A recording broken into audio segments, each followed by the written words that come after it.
monter. On va vérifier la température. Merci. Merci, chef-d'œuvre. Merci Jacques-Pierre Aymar, Guillaume aussi. Julien Guillaume. On voit qu'il y avait un problème de micro arrivé, c'est ça? Alors on va apporter un micro, mais on peut commencer à discuter en attendant. Oui, il ça, n'est pas loin. Le temps de le régler, le temps d'un petit réglage. Test. Voilà, c'est un très bon test. Là. Ça marche très bien. On vous entend, là. Vous entendez? Bah, on va te donner un micro pour pas qu'il te fatigue trop. Oh, Tu as plusieurs séances à assurer derrière. Alors, est-ce que ça t'a plu ce film?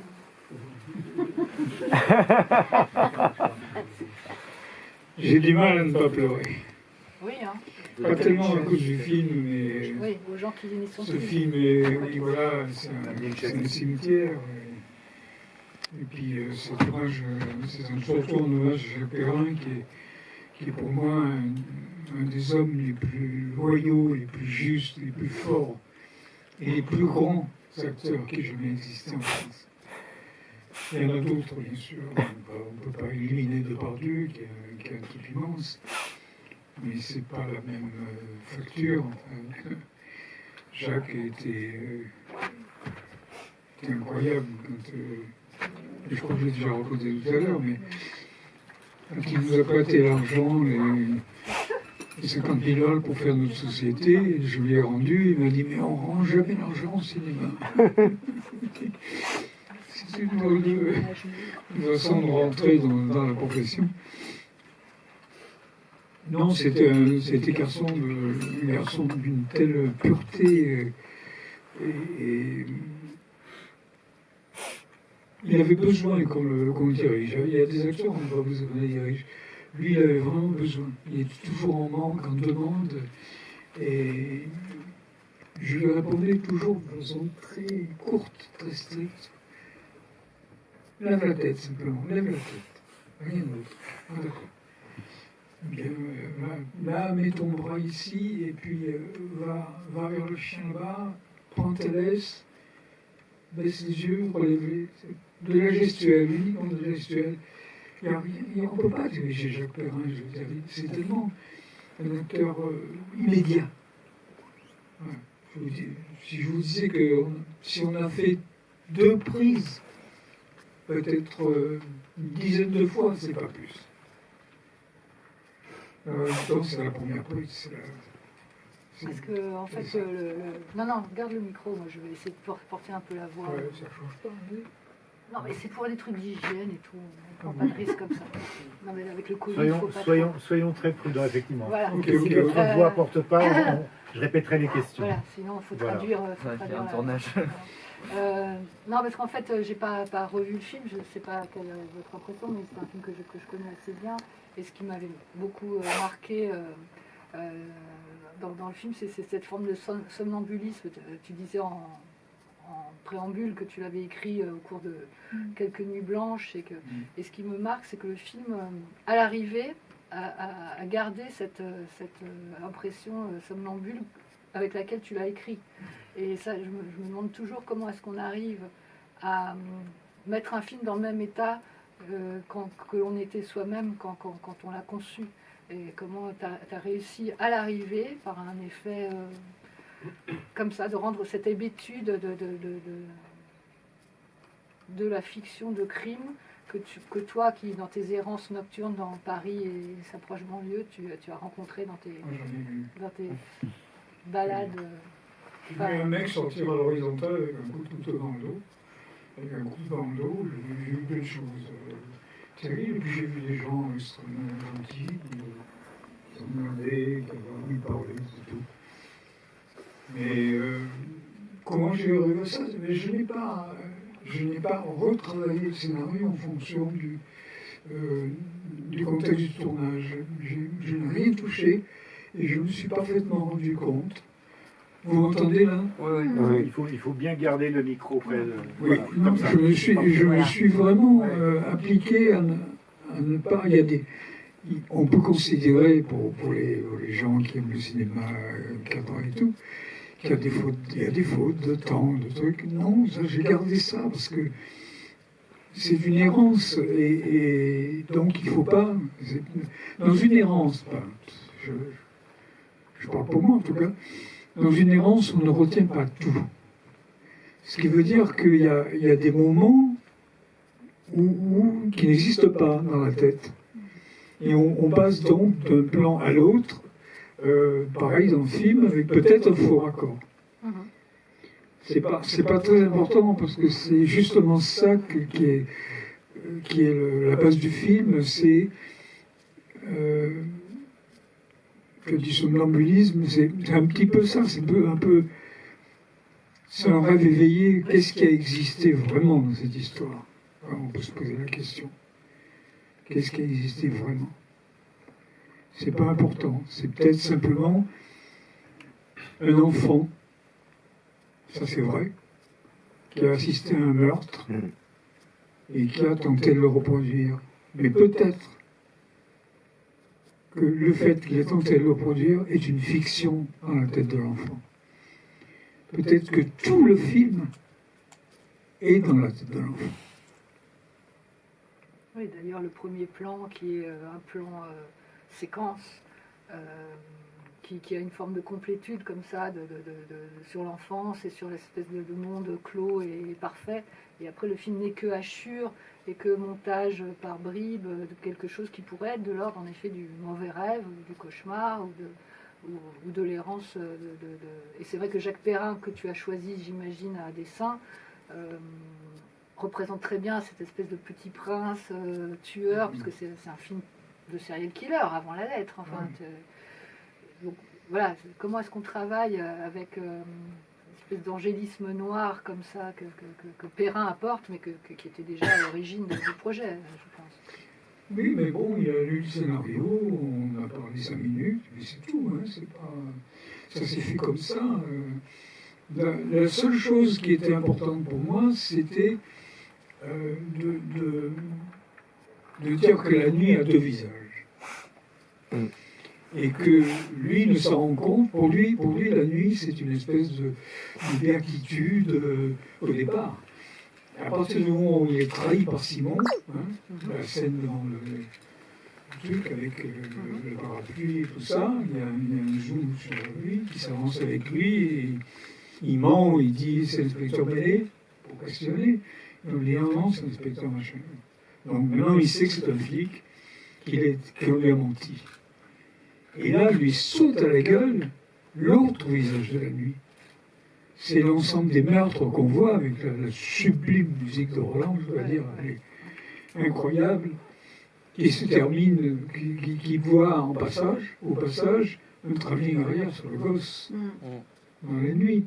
Donc, c'est vraiment pour moi, en tout cas pour moi, maintenant on peut voir le film de 1000 manières, et pour moi c'est vraiment, qu'est-ce qui s'est passé dans la tête de cet enfant au moment où on a fait un meurtre devant lui en prenant sa propre chape. Ça. Après, évidemment, il y a lui et puis il y a moi. Voilà.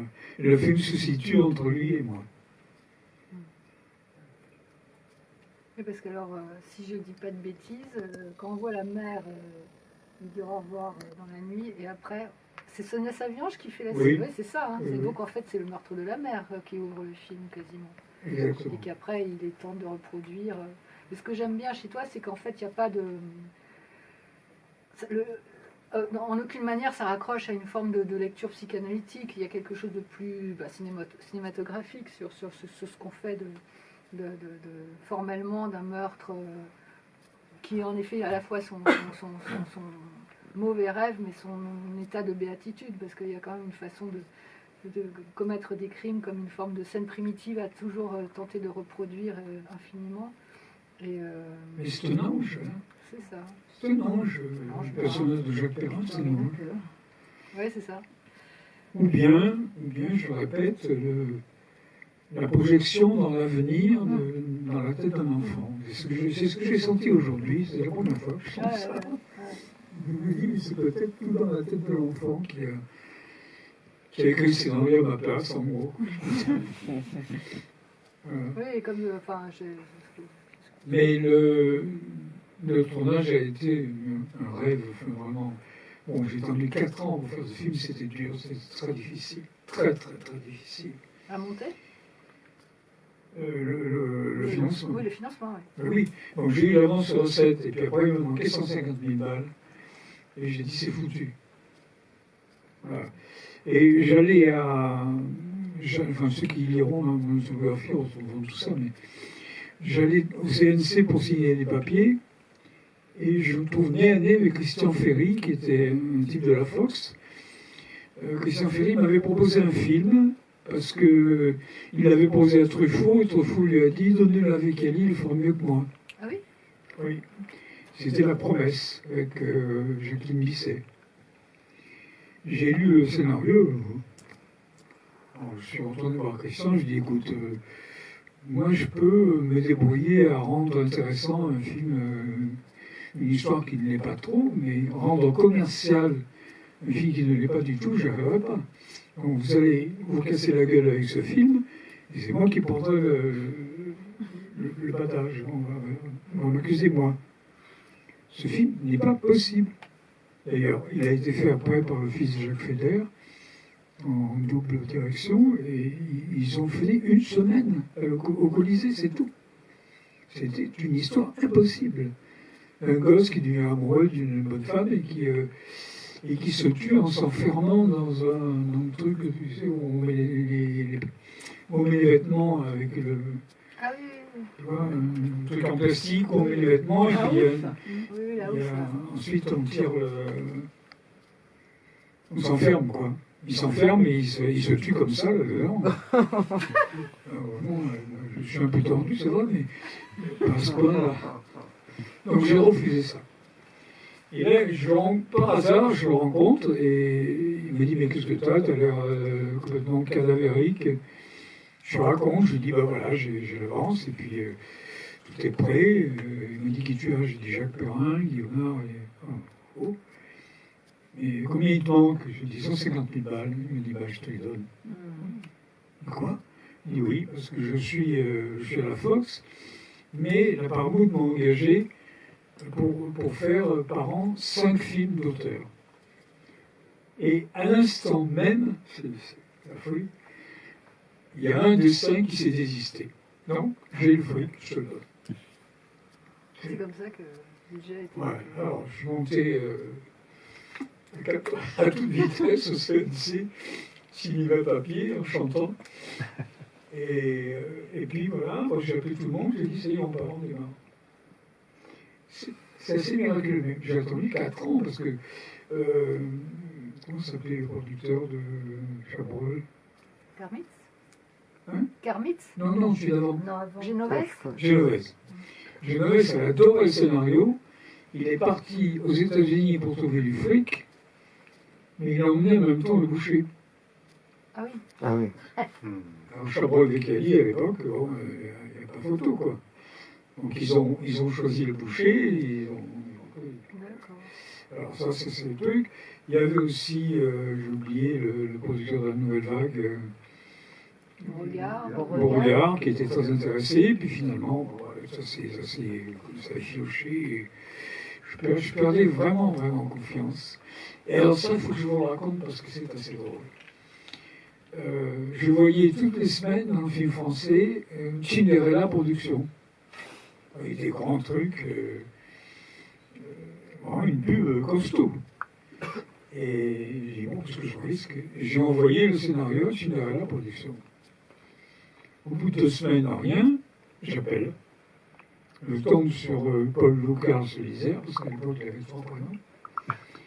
Et je lui ai dit, bonjour, c'est Paul Vecchiali, je vous ai envoyé mon scénario et j'ai pas de retour. Il m'a dit, ah oui, l'étrangleur, mon frère l'a lu. Après, j'ai appris qu'il n'avait pas de frère. Mon frère l'a lu et il m'a trouvé intéressant. Je lui ai dit, bon, alors on se voit demain à 15h. Et jamais j'ai fait ça de ma vie. Hein. Et il me dit, ah bon, pourquoi? Je lui ai dit, parce que on va signer. Il me dit, bon, d'accord, venez. Je n'en croyais pas mes yeux, parce que j'ai jamais fait ça de ma vie, je veux dire, m'imposer comme ça. J'arrive et il me dit, voilà, pour moi, vous êtes... Et il avait pris 7 pages de notes. Donc dans la nuit, il avait lu le truc, il avait 7 pages de notes. Il me dit, c'est C'est un très grand film à venir. Mais moi, je ne veux pas Vecchiali avec un seul film. Donc, je veux vous signer 12 films. Vous avez 2 semaines pour m'apporter, parce que ça va être à la mode, des films d'horreur, des trucs comme ça. Vous avez 2 semaines. Moi, en 2 semaines, j'ai écrit 15 synopsis, pardon, 14 synopsis et un scénario entier de films d'horreur. Et je suis retourné vers lui. Bon, il a lu un peu comme ça, voilà, il m'a dit bon, maintenant je vais vous faire signer un papier, comme quoi vous m'autorisez à vous lancer comme une savonnette. Je veux que dans 3 semaines, plus personne n'ignore qui est Vecchiali. J'ai signé. Et puis on va se poser tout à l'heure sur recette. Bon, moi j'étais sceptique. Et si vous l'avez, je vous ai été en stamp. Moi je vous ai peur. Oui, mais laissez-moi un peu produire quand même. On prend notre terrain stamp, vous allez voir, on va faire un truc abominable.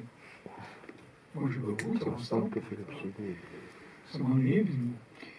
Et il me dit, puis on va se présenter à l'avance sur recette. Je dis, oui, mais moi je suis à sec. Oui, tu fais tirer les copies et puis on envoie le dossier à l'avance sur recette et moi je paierai les copies. Et la bonne femme qui faisait les copies m'appelle un jour et me dit, vous savez, j'ai pas été payé. Il l'a jamais payé. Bah oui. J'ai emprunté de l'argent à ma mère et puis j'ai payé. Et puis je me suis présenté à l'avance et je l'ai eu. Comme quoi les fous, ben, ils ont quand même intérêt. C'est incroyable. Je veux dire, l'histoire de la fabrication de ce film est en lui-même un film. On peut en faire un film. C'est hallucinant. Alors, il y a une question que j'ai jamais osé te poser, mais que je trouve... parce que donc, ils nous ont quittés à peu de temps, à distance l'un et l'autre, Eva Simonet et Jacques Perrin étaient frères et sœurs. Oui. Et vous avez des amis qui viennent d'entrer. Ah bah tiens, ouais, c'est solo et Jean-Christophe Beauvais. Bah oui, bah oui. Mais il n'y a plus de place assise par contre. Ah, mais vous pouvez adorer être debout. Si, il y a une femme. Ah oui, il y a une place. Et là aussi, Ah, il y a deux, deux il y en a fauteuils deux, là-bas. en fait. Deuxième et troisième rang. Salut Deuxième et Noël. troisième rang.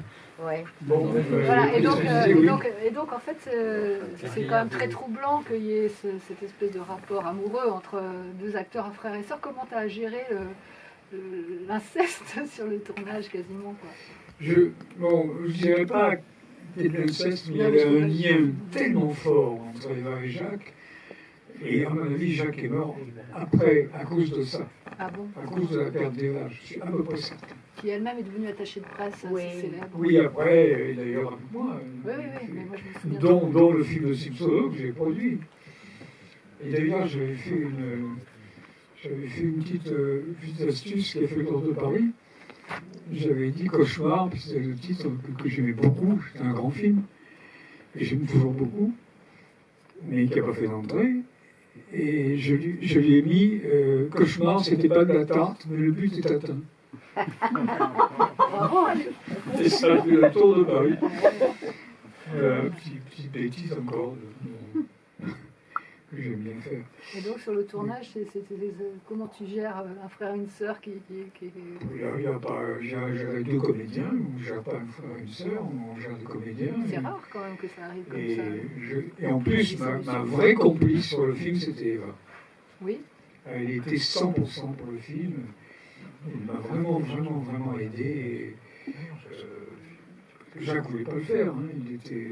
Il m'a écrit, je veux faire mon propre film, je dois faire Podane, je dois faire... Avec Jacques Demy, on a toujours eu des échanges comme ça. Et, Juliette Ténier sortait de Rosilia, il allait chez Demy. Jacques Perrin partait de Demy chez moi, Darvieux partait de Demy chez moi. Enfin bon, on a toujours eu des échanges comme ça, puis c'était quand même un de mes meilleurs amis, mais peut-être le plus proche. Mais alors, ce que tu fais de Jacques Perrin là dans Les Trembleurs a tellement rien à voir avec ce que Jacques Demy fait. Non, mais c'est intéressant. Est-ce que tu en as appris, enfin, est-ce que tu en as tenu compte? Est-ce que cette espèce d'utilisation de Jacques Perrin, bon, après il y avait Zourlini dont tu parlais avant la séance, qui était déjà très très. Moi, ce que Perrin fait dans Cronaca familiale, je veux dire, c'est un sommet. C'est pas... Puis le film lui-même, c'est un des plus grands films du monde. C'est pas... Mais donc tu l'as quand même choisi en fonction de ce qu'il avait déjà apporté dans des univers différents des tiens. Et quand tu lui fais tenir le rôle de tueur... J'ai eu envie de tourner avec Jacques à cause de Cronaca familiale. Voilà. Après, le reste, je ne suis pas très... Bon, on va parler d'autre chose. Tu veux dire Non, je ne peux pas... Je n'ai pas envie de parler de mes camarades. Paul, comment a été reçu le film à l'époque, à sa sortie? Ah, ça, c'est une bonne question. Quand Paramount a vu le film, le patron, Goldman, a dit « Vous m'avez parlé d'une bande-annonce ?» J'ai dit « Oui. » Bon, il décide ensuite de l'envoyer. Il m'envoie la bande-annonce et il me dit « Alors là, oui. » Donc j'ai compris que le film, c'était non. Donné à un petit distributeur indépendant, moi je lui ai dit c'est un film populaire. Et on est sorti dans des salles d'arrêt d'essai, et c'était un flop. Bon. Et mon distributeur est mort. Donc j'ai demandé à récupérer le droit du film. Je suis allé au Colorado, avec ma voiture, et j'ai dit au type, voilà, je voulais vous proposer un film, comment ça s'appelle? L'étrangleur. Mettez le bobine là. J'ai mis le bobine là. Le film a fait 6 semaines. Bon, excuse-moi, il faut préciser aux gens ce qu'était le Colorado à l'époque. Oui. Parce qu'à l'époque, il y avait des salles de quartier encore à Paris. Oui. Il n'y a plus. Et le Colorado était Sur une les salle qui boulevards. avait une réputation moyenne, parce que c'était une salle en plein quartier populaire près de Saint-Denis, Grand boulevard. où il y avait aussi des rencontres et tout. Mais c'était aussi une salle populaire. Le week-end, c'était pas du tout le même public, c'était un public familial qui venait. Et les films qui sortaient là, c'était les films dont on ne voulait pas. Par exemple, les certains western italiens de Sergio Solima sortaient là parce que c'était pas Léon. Bon, et c'est là qu'est sorti le film. Et c'est marrant parce que les 2 seules projections que moi j'ai vues du film, qui étaient remarquables sur le plan du public, ça a été là où j'étais le revoir et quand tu l'as passé à la Cinémathèque. Où là, le public était dithyrambique. C'était un très gros succès à la Cinémathèque quand tu l'as passé. Mais là, ça a continué. Moi, j'ai fait 1 an. J'ai fait 1 an avec tous les boulevards, parce que d'un film à l'autre, je faisais tous les boulevards. Et un jour, comme ça, au Colorado, j'y suis allé. J'ai pris ma place. Je suis allé un soir, devant moi, il y avait 3 Espagnols, un papa et ses 2 enfants. Les 2 enfants parlaient parfaitement français, et le père pas du tout. Ce qui fait que les 2 enfants commentaient sans arrêt le film, et c'était une histoire. Il racontait une histoire. C'était pas une espèce de folie, machin, il y a dans l'étrangleur un premier degré, je pense. Puisque eux, ils l'ont présenté comme ça. Quand ils racontaient l'histoire, c'était vraiment une histoire normale, quoi. Et je suis sorti là, j'étais vraiment content.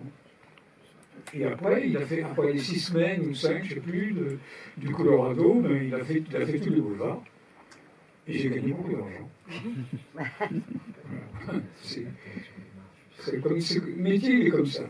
On est je sais pas comment on dit, on est classé. Voilà. On est classé. Catalogué. Oui, catalogué, exactement. Un jour, je ne sais plus ce que j'avais fait. C'était à Saint-Étienne, une rencontre franco-italienne de Saint-Étienne. Et les amis avaient fait pardon, on s'écarte un peu du film, avaient fait un grand truc de 30 pages qu'il a lu. Tout le monde était comme ça à écouter. Il y avait Toro Scola en face, il y avait Daniel Delorme, tout le monde. Et quand il a fini, comme il m'aimait bien, et puis que j'étais à côté de lui, il me regarde, il me fait comme ça. Et moi, je lui ai dit, et concrètement, et la salle hurle de rire. Et Delorme vient me voir, il me dit, ah, je ne te voyais pas du tout comme ça. Moi, je te voyais comme un Rimbaud. Ah oui, d'accord. Rimbaud, il fait Le jour et d'ombre, qui est une série de massacres. On n'est pas libre de son image.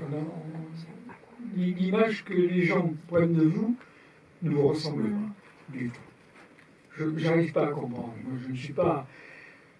Je veux dire, moi, je peux faire, pardon, Mais je le dis, je peux faire n'importe quoi au cinéma. Les Jurets de l'ombre, c'est une série de 7 épisodes d'une violence extrême, puisqu'on envisageait de l'interdire. Et les bois qui corsent. Et oui, alors bon, moi j'ai pas un genre précis, moi je peux faire n'importe quoi. Peut-être C'est-à-dire que tu as œuvré dans le cinéma d'auteur, avec Diagonale et avec les productions qui étaient. Le problème est là, c'est que ton premier film, comme ça que je t'ai connu, en 64-65, Les Ruses du Diable, était d'abord un film populaire. C'était presque un roman photo vu avec le cinéma. Pareil, L'Étrangleur. Mais à l'époque, les gens voulaient que tu sois un auteur, parce que tu écrivais au cahier, ils ne comprenaient pas ça. Et d'ailleurs, avec Jacques Demy, il y avait aussi un problème un petit peu qui existait. Lola, ça avait été un échec à cause de ça. Et en fait, tu as toujours été, au départ, moi j'ai travaillé beaucoup avec toi, l'idée est de faire du cinéma populaire. Tes références, c'est d'abord le cinéma populaire. C'est beaucoup plus qu'Antonioni. Ah oui, bon. Le million. D'ailleurs, L'Étrangleur, je trouve, est très, très proche de L'étrange Monsieur Victor. Hein. Il fait plaisir. Les Crémus, ça fait longtemps. Je suis fou de Million. Million, je sais, mais c'est vrai qu'en plus... Par contre, madame, monsieur, cher Paul, moi j'ai été impressionné bien évidemment par l'immense interprétation de Jacques Perrin et de l'ensemble du casting d'ailleurs, y compris Julien Guillaumard qui a tourné Buñuel et tout, qui était un très grand acteur. Et moi, en tant que spectateur et tout ça, et d'amoureux des femmes, je trouve que les femmes sont magnifiques. Eva Simonet, et puis Nicole Courcelles, quel super canon. Vraiment, quel super canon. Belle, d'une beauté. Et moi personnellement, en découvrant ce film pour la première fois, je n'avais entendu parler, on avait même parlé sur Facebook avec Paul, mais j'ai découvert l'existence de ce film à la mort de Jacques Perrin. Quand on a vu des affiches circuler, je me suis dit, je suis désolé, mais je ne connaissais pas ce film. Et moi, j'ai l'impression que... Je ne le connaissais pas, je suis tellement content de le voir. Mais moi, j'ai été ami, c'est les hasards de la vie, pendant 14 ans, j'ai réellement été ami avec Tony Curtis. Et donc, L'Étrangleur de Boston de Fleischer m'a touché. Et bien évidemment, celui qui me touche le plus, avant tous les autres, c'est M. le Maudit de Fritz Lang, où là c'est pas des femmes qui sont les victimes, mais c'est pas des femmes qui sont les victimes, mais des enfants. Mais ce que vous avez fait de magnifique dans le film, c'est que vous humanisez, comme Lang a fait avec Peter Lorre, ce que vous humanisez le personnage qui est un criminel, mais qui est un criminel et on arrive à le comprendre facilement, très vite dès le début. Et il faut jamais raconter bien évidemment ce film à quelqu'un qui ne l'a pas vu. Vous humanisez le personnage de l'assassin malade, c'est un malade, et c'est un assassin, mais c'est un malade. Il est pas mal. Non, pour moi non plus, quelque part, il serait pas malade, mais tout ce qui se passe est lié à l'enfance quand même. Et lié au témoignage. Et alors, il y a quelque chose de grandiose dans le film aussi après, c'est qu'on voit plein... Il faut peut-être laisser Paul répondre. Oui, voilà, parce qu'il nous reste, monsieur, il nous reste oui, pardon, excusez-moi. Je suis vraiment touché parce que ça explose dans tous les sens. Vraiment, ça explose. Avant tout pour moi, mais c'est pas obligé qu'on partage, c'est un film onirique. Oui, pour moi c'est un film dans un état second. Tu fais toujours des films dans des états seconds, mais celui-ci est presque le plus objectivement dans un état second continu, quoi. Exactement. Donc le film restitue tout ce qui a fait sa naissance. C'est ça. C'est-à-dire qu'on a l'impression d'être à tes côtés en train à la fois de te balader, de déambuler et de l'écrire en déambulant. Et ça, c'est quelque chose de très rare, c'est d'arriver, c'est ce que je disais, de restituer ton état en le concevant au résultat en le voyant. J'ai juste 2 petites questions. Il y a une chose, c'est au moment où on passe à la chanson du marin, et là on sent que la musique elle part dans la séquence d'avant, mais vous la coupez par ce plan qui revient très souvent et qui est muet, qui fait vraiment à chaque fois une coupure, mais qui en même temps est une sorte de leitmotiv.